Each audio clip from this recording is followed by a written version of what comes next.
네, 안녕하세요. 네, 안작가의 서재에 와주신 여러분 반갑습니다. 네, 오늘은요, 우리나라 단편 소설, 네, 근대의 단편 소설 중에 하나를 가지고 왔습니다. 너무나 유명한 봄봄, 네, 봄봄을 가지고 왔습니다. 김유정 작가의 1935년작인데요. 대리일 사위로 들어간 내가 그 집에 둘째 딸 점순이와 결혼을 조건으로 머슴살이를 하게 되지만 장인은 이상하게 혼례를 자꾸 미루죠. 참을 수 없게 된 내가 장인과 몸싸움까지 벌이게 되고 내 편을 들 줄 알았던 점순이가 아버지의 편을 들게 되면서 끝이 나는데요.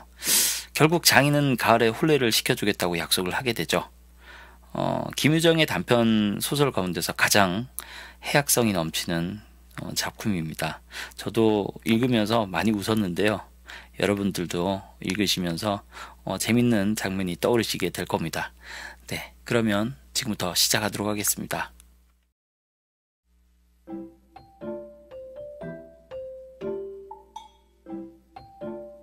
장인님, 이제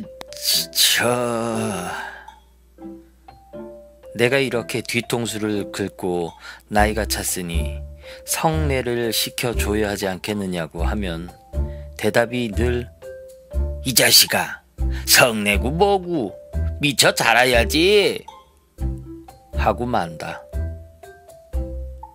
이 자라야 한다는 것은 내가 아니라 내 아내가 될 점순이의 키말이다.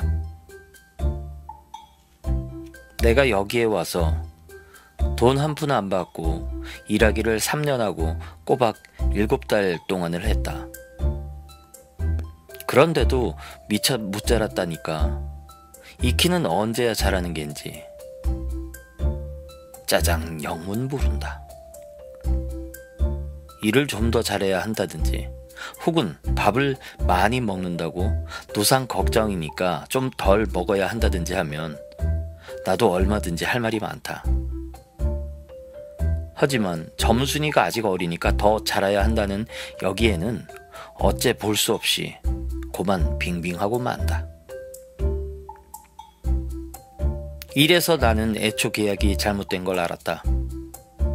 이태면 이태, 3년이면 3년, 기한을 딱 작정하고 일을 했어야 할 것이다. 덮어놓고 딸이 잘하는 대로 성례를 시켜주마 했으니 누가 늘 지키고 서 있는 것도 아니고 그 키가 언제 자라는지 알 수가 있는가. 그리고 난 사람의 키가 무럭무럭 자라는 줄만 알았지. 붙박이 키에 모루만 벌어지는 몸도 있는 것을 누가 알았으랴. 때가 되면 장인님이 어련하랴 싶어서 군소리 없이 꾸벅꾸벅 일만 해왔다. 그런 말이다. 장인님이 제가 다 알아채서 참 너 일 많이 했다. 응? 그만 장가 들어라 하고 살림도 내주고 해야 나도 좋을 것이 아니냐. 시치미를 딱 떼고 도리어 그런 소리가 나올까 봐서 지레 펄펄 뛰고 이 야단이다.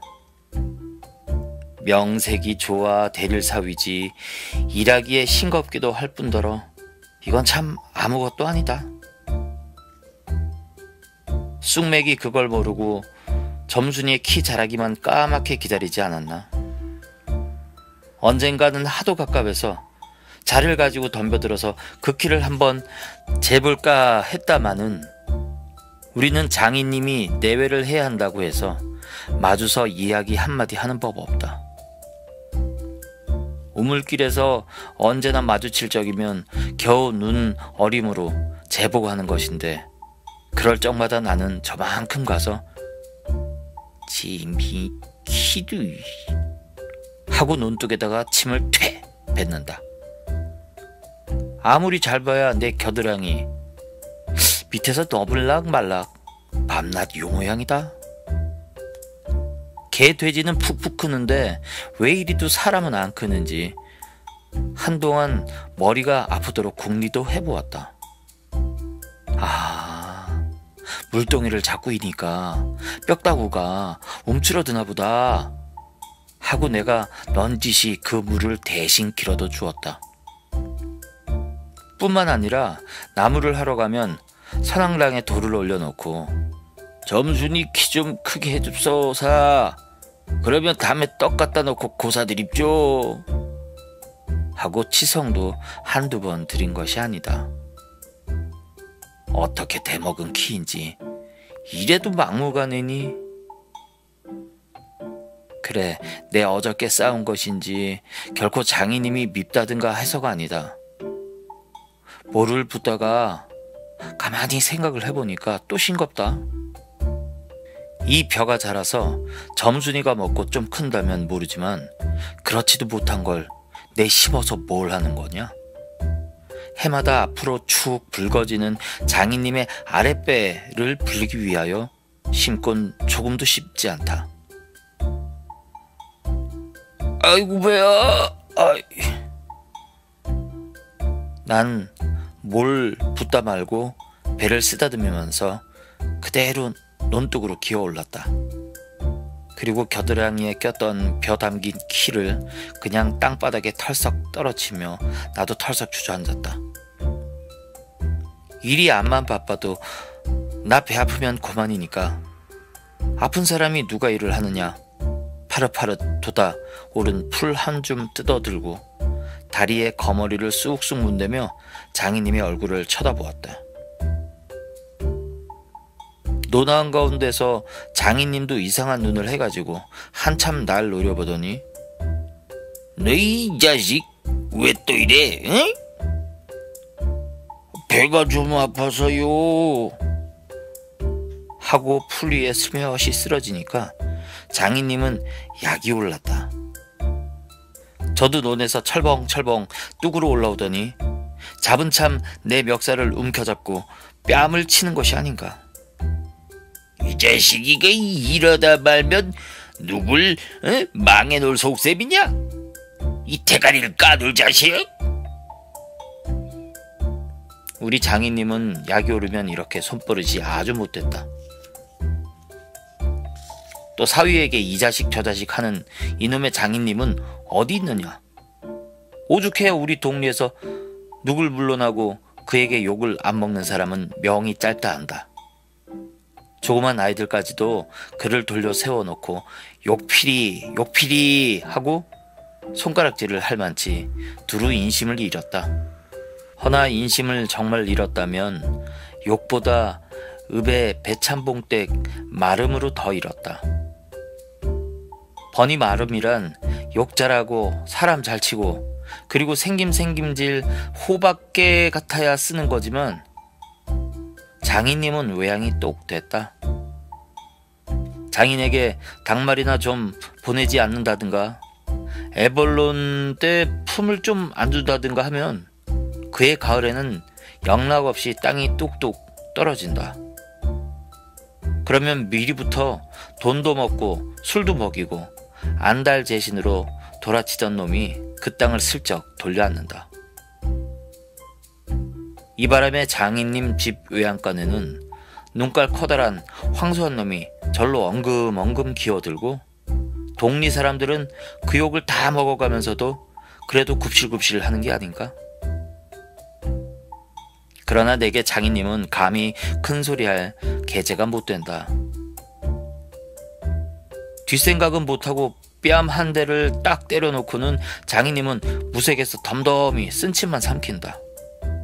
난 그 속을 퍽 잘한다. 조금 있으면 가을도 꺾어야 하고 무도 내야 하고 한창 바쁜 때인데 나 일 안 하고 우리 집으로 그냥 가면 그만이니까. 작년 이맘때도 트집을 좀 하니까 늦잠 잔다고 돌멩이를 집어던져서 자는 놈의 발목을 삐게 해놨다. 사날씩이나 건성 끙끙 앓더니 종당에는 거반 울상이 되지 않았는가. 야, 그만 일어나 일 좀 해라. 응? 그래야 올 가을에 벼 잘 되면 너 장가들지 않니? 그래 귀가 번쩍 뛰어서 그날로 일어나서 남이 이틀품 들일 논을 혼자 삶아 놓으니까 장인님도 눈깔이 커다랗게 놀랐다. 그럼 정말로 가을에 와서 혼인시켜줘야 원 경우가 옳지 않겠나? 벼썸을 척척 들여 쌓아도 다른 소리는 없고 물동이를 이고 들어오는 점순이를 담배통으로 가리키며 이 자식아 미쳐 커야지 저걸 무슨 혼인을 한다고 그러니 원 하고 남 낯짝만 불켜주고 그만이다. 골김에 그저 이놈의 장인님하고 대떨어다 메어꽂고 우리 고향으로 내뺄까 하다가 꾹꾹 참고 참았다. 참 말이지, 난 이 꼴하고는 집으로 차마 못 간다. 장가를 들러갔다가 오죽 못 났어야 그대로 쫓겨왔느냐고 손가락질을 받을 테니까. 논둑에서 벌떡 일어나 한풀 죽은 장인님 앞으로 다가서며 난 갈대야요. 그동안 사경 쳐내슈. 넌 왜 사위로 왔지? 어디 머슴살로 하니? 그러면 너 얼진 성례를 해줘야 안 하지요. 밤낮 부리만 먹고 해준다. 글쎄 내가 안 하는 거냐? 그년이 안 크니까 하고 얼음얼음 담배만 담으면서 늘 하는 소리를 또 늘어놓는다. 이렇게 따져나가면 언제든지 늘 나만 미치고 만다. 이번에는 안 된다 하고 대뜸 구장님한테로 판단 가자고 소매자락을 내끌었다. 이 자식이 왜 이래 어른을. 안 간다고 뻗디디고 이렇게 호령은 제 마음대로 하지만 장인님 지가 내 기운은 못 당한다. 막 부려먹고 딸은 안 주고 게다 땅땅 치는 건 다 뭐야? 그러나 내 사실 참 장인님이 미워서 그런 것은 아니다. 그 전날 왜 내가 쇠고개 맞은 봉우리 화전밭을 혼자 갈고 있지 않았느냐? 밭 가생이로 돌 적마다 야릇한 꽃내가 물컥물컥 코를 찌르고 머리 위에서 벌들은 가끔 붕붕 소리를 친다. 바위 틈에서 샘물 소리밖에 안 들리는 산골짜기니까 맑은 하늘의 봄볕은 이불 속까지 따뜻하고 꼭 꿈꾸는 것 같다.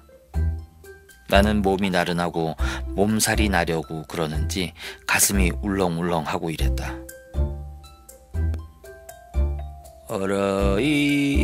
어러이바리 맘마마 이렇게 노래를 하며 소를 부리면 여느 때 같으면 어깨가 으쓱으쓱한다. 웬일인지 밭을 반도 갈지 않아서 온몸이 맥이 풀리고 대구 짜증만 난다. 공연히 소만 들입다 두들기며 아냐 이 망할 자식의 소 대리를 그냥 꺾어들라. 그러나 내 속은 정말 아냐 때문이 아니라 점심을 이고 온 점순이의 키를 보고 우라가 났던 것이다. 점순이는 뭐 그리 썩 예쁜 계집애는 못된다. 그렇다고 또 개떡이냐 하면 그런 것도 아니고 꼭 내 아내가 돼야 할 만치 그저 툭툭하게 생긴 얼굴이다. 나보다 10년이 아래니까 올해 16인데 몸은 나보다 2살이나 덜 자랐다. 남은 잘도 훤칠이들 크건만 이건 위아래가 뭉뚱한 것이 내 눈에는 할 일 없이 감참해 같다. 참외 중에는 감참외가 제일 맞췄고 예쁘니까 말이다. 둥글고 커다란 눈은 서글서글하니 좋고 좀 지쳐 찢어졌지만 입은 밥술이나 톡톡이 먹음직하니 좋다. 아따, 밥만 많이 먹게 되면 팔자는 고만 아니냐. 헌데 한 가지 과가 있다면 가끔가다 몸이 너무 빨리 누운다. 그래서 밥을 나르다가 때없이 풀밭에서 깨박을 쳐서 흙두성이 밥을 곧잘 먹인다. 안 먹으면 무안할까 봐서 이걸 씹고 앉아 놓으라면 으적으적 소리만 나고 돌을 먹는 겐지 밥을 먹는 겐지. 그러나 이날은 웬일인지 성한 밥 채로 밥머리에 곱게 내려놓았다. 그리고 또 내외를 해야 하니까 저만큼 떨어져 이쪽으로 등을 향하고 웅크리고 앉아서 그릇 나기를 기다린다. 내가 다 먹고 물러섰을 때 그릇을 챙기는데 난 깜짝 놀라지 않았느냐? 고개를 푹 숙이고 밥 함지에 그릇을 포개면서 날더러 들으라는지 혹시 제 소린지 밤낮 일만 하다 말 텐가? 하고 혼자서 쫑얼거린다. 고대 잘 내외하다가 이게 무슨 소리인가 하고 난 정신이 얼떨떨했다. 그러면서도 한편 무슨 좋은 수가 있나 없는가 싶어서 나도 공중을 대고 혼잣말로 그럼 어떡해 하니까 성례시켜 달라지 뭘 어떡해 하고 되알지게 쏘아붙이고 얼굴이 빨개져서 산으로 그저 도망친다. 나는 잠시 어떻게 되는 심판인지 맥을 몰라서 그 뒷모양만 덤덤히 바라보았다. 봄이 되면 온갖 초목이 물이 오르고 싹이 트고 한다. 사람도 아마 그런가 보다 하고 며칠 내 부쩍 자란 듯 싶은 점순이가 여간 반가운 것이 아니다. 이런 걸 멀쩡하게 아직 어리다고 하니까. 우리가 구장님을 찾아갔을 때 그는 쌀이문 밖에 있는 돼지 우리에서 죽을 퍼주고 있었다. 서울에 좀 갔다 오더니 사람은 점잖아야 한다고 옷심이 양쪽으로 뾰족히 삐치고 그걸 에헴 하고 늘 쓰다듬는 손버릇이 있다. 우리를 멀뚱히 쳐다보고 미리 알아챘는지 왜 일을 하다 말고 그래? 하더니 손을 올려서 그 에헴을 한번 후딱했다. 부장님, 우리 장인님과 치매 계약하기를. 먼저 덤비는 장인님을 뒤로 떠다밀고 내가 허둥지둥 달려들다가 가만히 생각하고 아니, 우리 빙장님과 치매 하고 첫 번부터 다시 말을 고쳤다. 장인님은 빙장님 해야 좋아하고 밖에 나와서 장인님 하면 괜스레 고를 내려고 든다. 뱀도 뱀이래야 좋으냐고 창피스러우니 남 듣는 데는 제발 빙장님, 빙모님 하라고 일상 당조짐을 받아오면서 난 그것도 찾고 있는다.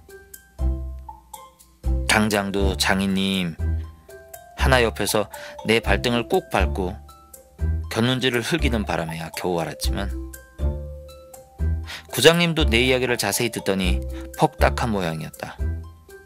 하기야 구장님뿐만 아니라 누구든지 다 그럴 게다. 길게 길러둔 새끼손톱으로 코를 후벼서 저리 탁 튀기며 그럼 봉필씨 얼른 성례를 시켜주구려. 그렇게까지 제가 하고 싶다는걸 하고 내 짐작대로 말했다.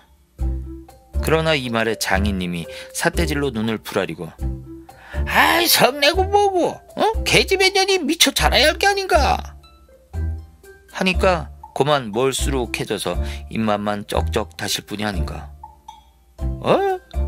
그것도 그래? 그래 4년 동안이나 안 자랐더니 그 키는 언제 자랐지요? 다 그만두고 사격 내슈.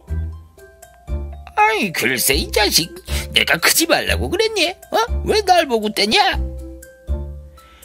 빅모님은 참새만한 곳이 그럼 어떻게 애 낳지요? 장인님은 이 말을 듣고 껄껄 웃더니 코를 푸는 척하고 날 은근히 골리려고 팔꿈치로 옆 갈비뼈를 퍽 치는 것이다. 더럽다. 나도 종아리에 파리를 쫓는 척하고 허리를 구부리며 그 궁둥이를 콱 때밀었다. 장인님은 앞으로 우쭐끈하고 쌀이 문깨로 쓰러질 듯하다 몸을 바로 고치더니 눈총을 몹시 쏘았다. 이런 쌍년의 자식 하곤 싶으나 남의 앞이라니 차마 못하고 섰는 그 꼴이 보기에도 퍽 쟁그러웠다. 그러나 이 밖에는 별반 신통한 귀정을 얻지 못하고 도로 논으로 돌아와서 뭐를 부었다. 왜냐면 장인님이 뭐라고 귓속말로 수군수군하고 간 뒤다. 구장님이 날 위해서 조용히 데리고 아래와 같이 일러주었기 때문이다.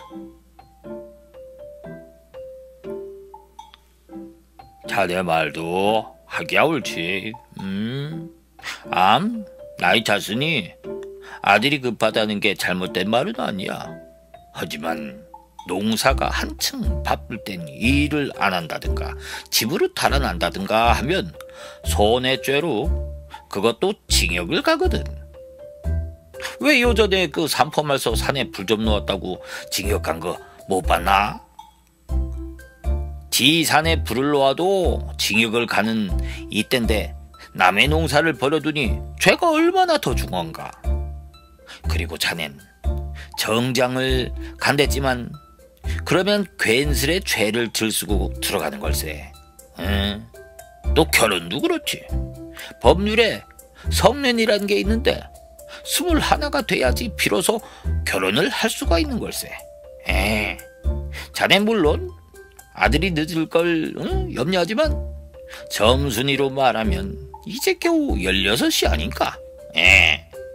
그렇지만 아까 빙장님의 말씀이 올 가을에는 열일을 제치고라도 성례를 시켜주겠다 하시니 좀 그만 울겐가? 빨리 가서 뭐 붙든지 마저 부을게. 군소리 말고. 어서 가. 그래서 오늘 아침까지 끽소리 없이 왔다. 장인님과 내가 싸운 것은 지금 생각하면 전혀 뜻밖의 일이라 안 할 수 없다. 장인님으로 말하면 요즘 막 자긴들에게 행세를 좀 하고 싶다고 해서. 아이고 돈 있으면 양반이지 별게 있느냐 하고 일부러 아랫배를 쑥 내밀고 걸음도 뒤틀리게 걷고 하는 이 판이다. 이까진 나 좀 두들기다 남의 땅을 가지고 모처럼 닦아놓았던 가문을 망친다든가 할 어른이 아니다. 또 나로 논지면 아무쪼록 잘 패서 점순에게 얼른 장가를 들어야 하지 않느냐. 이렇게 말하자면 결국 어젯밤 뭉태네 집에 맛을 간 것이 썩 나빴다. 낮에 구장님 앞에서 장인님과 내가 싸운 것을 어떻게 알았는지 대구 빈정거리는 것이 아닌가. 아이 그래. 야 그 맞고도 그걸 가만둬. 아유 그럼 어떡하니. 임마 봉필을 모판에다가 거꾸로 박아놓지 뭘 어떡해. 하고 괜히 나 대신 화를 내가지고 주먹질을 하다 등장까지 쳤다. 놈이 본식 활활하지만 그래도 놓고 날더러 석유값을 물라고 막 지다위를 붓는다. 난 어안이 벙벙해서 잠자코 앉았으니까 저만연신 짓거리는 소리가 밤낮 일만 해주고 있을 테냐? 영덕이는 1년을 살고도 장가 들었는데 넌 4년이나 살고도 더 살아야 해? 네가 3번째 사위인 줄 아니? 3번째 사위?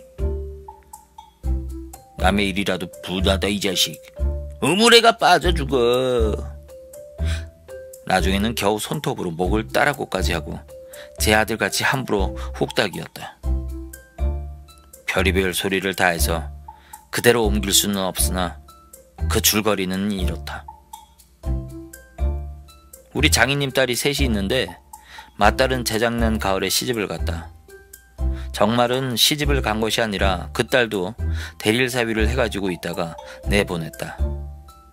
그런데 딸이 13살 때부터 19, 즉 10년 동안 대릴사위를 갈아들이기를 동리에선 사위부자라고 이름이 났지만 연놈이란 참 너무 많다. 장인님이 아들은 없고 딸만 있는 고로 그 다음 딸을 대릴사위 해올 때까지는 부려먹지 않으면 안 된다. 물론 머슴을 두면 좋지만 그건 돈이 드니까 일 잘하는 놈을 고르느라 연방 바꿔드렸다.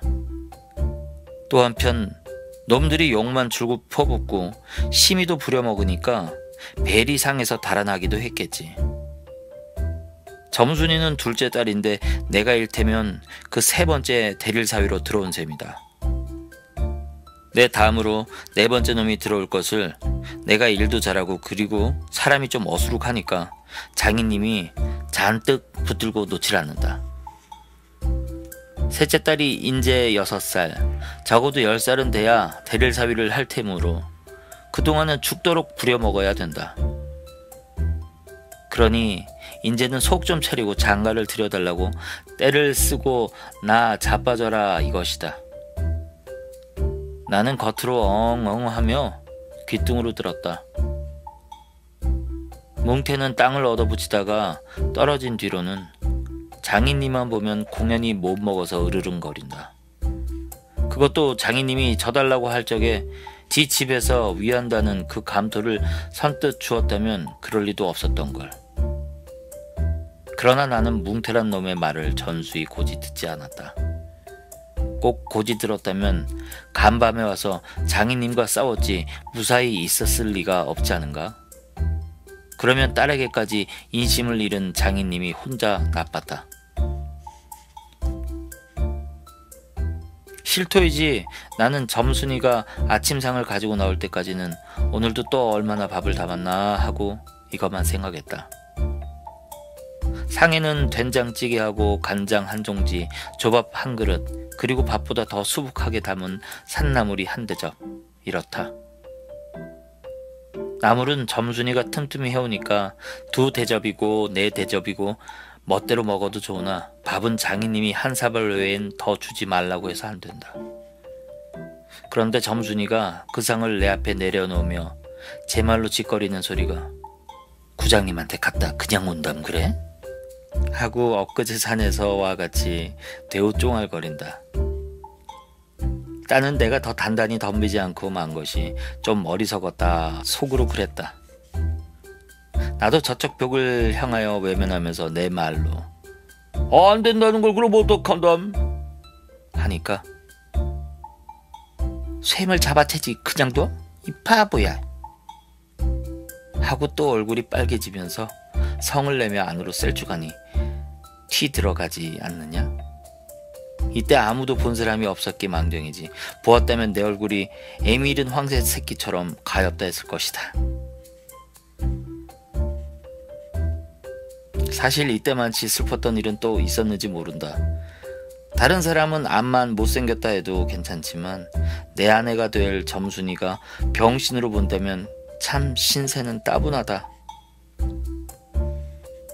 밥을 먹은 뒤 지게를 지고 일터로 가려 하다 도로 벗어 던지고 바깥마당 공석 위에 들어 누워서 나는 차라리 죽느니만 같지 못하다 생각했다. 내가 일 안 하면 장인님 저는 나이가 먹어 못하고 결국 농사 못 지고 만다. 뒷짐으로 트림을 꿀꺽하고 대문 밖으로 나오다 날 보고 아이 자식이 이게 또 왜 이러냐? 광격병이 났어요. 아이고 배야 아이고 기까지에 밥 처먹고 이 무슨 관객이야? 남의 농사 버려두면 이 자식 징역 간다. 봐라. 아유 가도 좋아요. 아이고 배야. 아유. 참말 난 일 안 해서 징역 가도 좋다 생각했다. 이루 아들을 낳아도 그 앞에서 바보 이렇게 별명을 들을 테니까 오늘은 열적이 난데도 결정을 내고 싶었다. 장인님이 일어나라고 해도 내가 안 일어나니까 눈에 독이 올라서 저편으로 히잉하게 가더니 지게 막대기를 들고 왔다. 그리고 그걸로 내 허리를 마치 돌 떠넘기듯이 쿡 찍어서 넘기곤 했다. 밥을 잔뜩 먹어 딱딱한 배가 그럴 적마다 퉁겨지면서 벨창이 꼿꼿한 것이 여간 캥기지 않았다. 그래도 안 일어나니까 이번에는 배를 지게 막대기로 위에서 쿡쿡 찌르고 발길로 옆구리를 차곤 했다. 장인님은 원체 심술이 굳어서 그러지만 나도 저만 못하지 않게 배를 채웠다. 아픈 것을 눈을 꽉 감고 넌 해라 난 재밌다는 듯이 있었으나 볼기짝을 후려갈길 적에는 나도 모르는 결에 벌떡 일어나서 그 수염을 잡아챘다. 많은 내골이 난 것이 아니라 정말은 아까부터 벽 뒤 울타리 구멍으로 점순이가 우리들의 꼴을 몰래 엿보고 있었기 때문이다. 가뜩이나 말 한마디 톡톡히 못한다고 바라보는데 매까지 잠자코 맞는 걸 보면 짜장 바보로 할 게 아닌가. 또 점순이도 미워하는 이까진 놈의 장인님하고는 아무것도 안 되니까 막 때려도 좋지만 사정부 와서 수염만 채고 저기까지 잘 들리도록 이걸 까셀라보다 하고 소리를 쳤다. 장인님은 더 약이 바짝 올라서 잡은 참 지게 막대기로 내 어깨를 그냥 내려갈겼다. 정신이 다 아찔하다. 다시 고개를 들었을 때 그땐 나도 온몸에 약이 올랐다. 이 녀석의 장인님을 하고 눈에 불이 퍽 나서 그 아래 밭에 있는 넝알로 그대로 떠밀어 굴러버렸다. 부려만 먹고 왜 성례 안 하지요? 나는 이렇게 호령했다. 하지만 장인님은 선뜻 오냐 내일이라도 성례시켜주마 했으면 나도 성가실 걸 그만두었을지 모른다. 나야 이러면 때린 것도 아니니까 나중에 장인 쳤다는 누명도 안 들을 터이고 얼마든지 해도 좋다. 한 번은 장인님이 헐레벌떡 기어서 올라오더니 내 바지 가랑이를 요렇게 노리고서 단박 움켜잡고 매달렸다. 악 소리를 치고 나는 그만 세상이 다 팽그르르 도는 것이 빙장님, 빙장님, 빙장님, 이 자식이 잡아먹어라, 잡아먹어! 할아버지, 아이고 살려주십시오, 할아버지! 하고 두 팔을 허둥지둥 내저을 적에는 이마에 진땀이 쭉 내섰고 인젠 참으로 죽나 보다 했다. 그래도 장인님은 놓지를 않더니 내가 기어이 땅바닥에 쓰러져서 거진 까무러치게 되니까 놓는다. 더럽다. 이게 장인님인가? 나는 한참을 못 일어나고 쩔쩔맸다. 그러나 얼굴을 드니 사지가 부르르 떨리면서 나도 엉금엉금 기어가 장인님의 바지가랑이를 꽉 움켜쥐고 잡아 낚았다. 내가 머리가 터지도록 매를 얻어맞는 것이 이 때문이다. 그러나 여기가 또한 우리 장인님이 유달리 착한 곳이다. 여느 사람이면 사경을 주어서라도 당장 내어 쫓았지 터진 머리를 불솜으로 손수 지져주고 호주머니에 희연 한 봉지를 넣어주고 그리고 올가을엔 꼭 성례를 시켜주마. 암만 말고 가서 뒷골에 콩밭이나 얼른 갈아라 임시기 하고 등을 두들겨 줄 사람이 누구냐. 나는 장인님이 너무나 고마워서 어느덧 눈물까지 났다. 점수느리를 남기고 이제 내 쫓기려니 하다 뜻밖의 말을 듣고 빙장님, 이제 다시는 안 그러겠어요. 이렇게 맹세를 하며 부랴부랴 지게를 지고 일터로 갔다. 그러나 이때는 그걸 모르고 장인님을 원수로만 여겨서 잔뜩 잡아당겼다. 이놈아, 아이고, 놔. 장인님은 헛손질을 하며 솔기임에 잰 닭의 소리를 연해 질렀다. 놓긴 왜? 이왕이면 호되게 혼을 내주리라 생각하고 짓궂이 더 땡겼다. 많은 장인님이 땅에 쓰러져서 눈에 눈물이 핑 도는 것을 알고 좀 겁도 났다.